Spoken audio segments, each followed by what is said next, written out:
بیٹے کو ذبح کرنا کہنے کو تو بہت آسان ہے، جی ہاں، واقعہ پڑھنے کی حد تک ہے، لیکن پریکٹیکل اس وقت جو ہے۔ اچھا، یہ جو دو ایک تو تھا نا کہ آپ کو آگ میں آتش میں ڈالا گیا اور آپ خیریت سے آ گئے، اور اسی طرح سیدنا اسماعیل علیہ السلام، اس پہ ہمارے بعض مفسرین نے بڑی کمال کی بات لکھی۔ انہوں نے کہا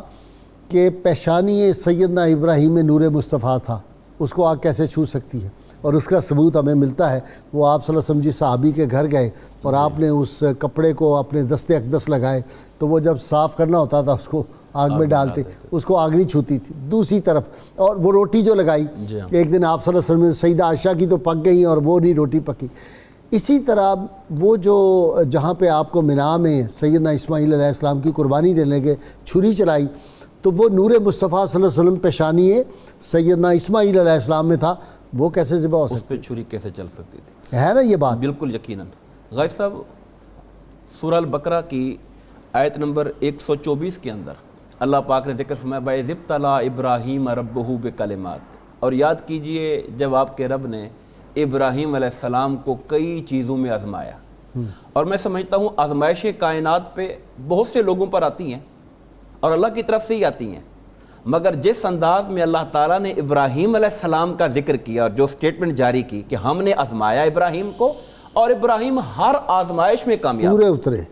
اور ساتھ ہی سرٹیفکیٹ دے دیا کہ ہم انی جاعلک للناس اماما۔ یہ جو آزمائشیں ہیں، ان آزمائشوں کے اندر وہ گھر سے نکلنا بھی ہے، خاندان سے نکلنا بھی ہے، اپنا وطن چھوڑنا بھی ہے، بادشاہ کی مخالفت بھی ہے۔ انہی آزمائشوں کے اندر ایک آزمائش یہ تھی کہ آپ کو حکم دیا گیا کہ اپنے بیٹے اسماعیل اور ان کی والدہ ہاجرہ کو اس بے آب و گیاہ وادی کے اندر اللہ تعالیٰ کے گھر کو آباد کرنے کے لیے چھوڑ کے آ جاؤ۔ کتنی بڑی قربانی ہے، اتنا سا پانی، اتنی سی کھجوریں، چھاگل اور کھجوریں تھوڑی سی، اور دودھ پیتا بچہ،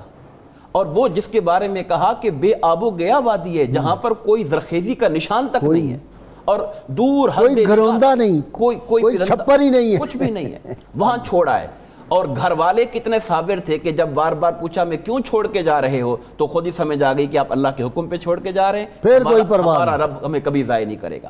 اور پھر وَلَمَّا بَلَغَ مَعَهُ السَّعْيَ، وہ بچہ جو 80 سال کی عمر میں ملتا ہے، جو آنکھوں کی ٹھنڈک ہے، آنکھوں کا نور ہے، حکم آتا ہے خواب کے اندر، وہ بھی خواب کے اندر حکم آتا ہے۔ نبی کا خواب تو حجت ہے نا، اصل وہی ہوتی ہے، نبی کا خواب ہمیشہ سچا ہوتا ہے، یقیناً، یہ بھی ذہن میں، نبی کے علاوہ کسی کا خواب سچا وہ حجت نہیں ہو سکتا۔ جی ہاں، نبی کے علاوہ کسی کا خواب حجت نہیں ہو سکتا۔ پیغمبر کا خواب سچے ہو وحی کی ایک سکتے ہیں شکل ہوتی ہے، وحی کی ایک شکل ہوتی ہے، یعنی وحی کی جو مختلف اشکال ہیں اس ان میں میں سے ایک خواب شکل جو ہے وہ خواب ہے۔ تو پھر اللہ تعالیٰ کے اس حکم پر کہ آپ اس بچے کو میری راہ میں قربان کرو، تو آپ اس کو لے کر چل پڑتے ہیں، اور پھر شیطان کتنی کوششیں کرتا ہے، کبھی ان کی والدہ کے پاس جا رہا ہے، جانتے ہو یہ کہاں لے کے جا رہے ہیں، انہوں نے کہا کہاں لے کے جا رہے ہیں، کہا ذبح کرنے کے لے کے جا رہے ہیں،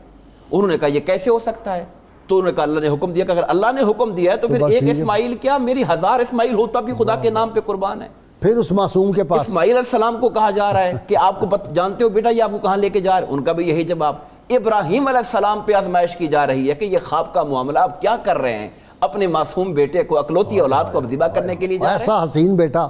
ایسا حسین بیٹا اللہ نے آپ کو دیا اور آپ اسے اپنے ہاتھ سے ذبح کر رہے ہیں۔ اور پھر قرآن مجید یہ کہتا ہے فَلَمَّا تَلَّهُ لِلْجَبِينِ، آپ نے ان کو پیشانی کے بل لٹا دیا۔